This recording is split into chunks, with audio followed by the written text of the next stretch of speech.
Good morning everyone. আর সকাল সকাল কিন্তু পার্সেল চলে এসছে, চলো সেটা আনবক্সিং করব এবং রিভিউ দেব কেমন এসছে আর কি বেডশিট অর্ডার করেছিলাম আর কত টাকা দাম নিয়েছে সবই এই ভিডিওর মধ্যে থাকছে। প্লিজ ভিডিওটা স্কিপ করো না আর তোমরা কিন্তু দেখো।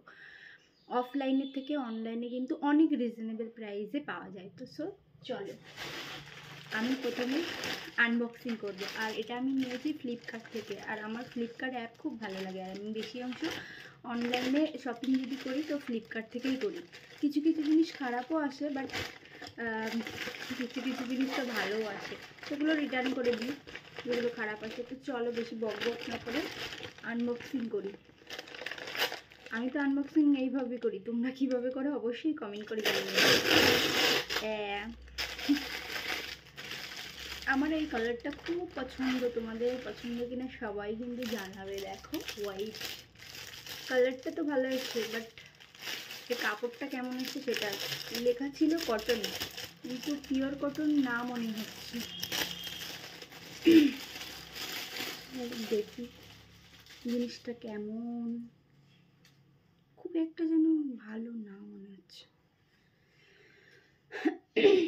দুটো পিলো কভার আছে, মনে হচ্ছে দুটোই পিলো কভার।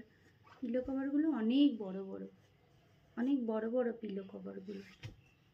মোটামুটি মোটামুটি খুব ভালো তা বলবো না, পিওর কটন না কিন্তু মিক্স আছে।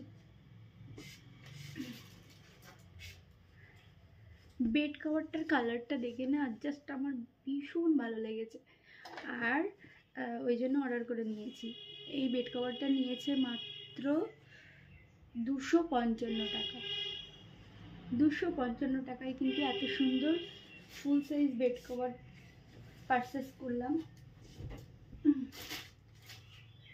বড় আছে কিনা দেখুন, বড় আছে। মোটামুটি কাপড়টা একেবারে খারাপ না, মোটামুটি চলার মতো, বাট খুব ভালো না। তো যাই হোক গাইস, ভিডিওটা কেমন লাগলো অবশ্যই কমেন্ট করে কিন্তু জানিও। আর সকাল সকাল কথা জানি না কেন বেঁধে যাচ্ছে। তো দেখা হচ্ছে নেক্সট কোনো মিনি ব্লগে। Tata bye bye.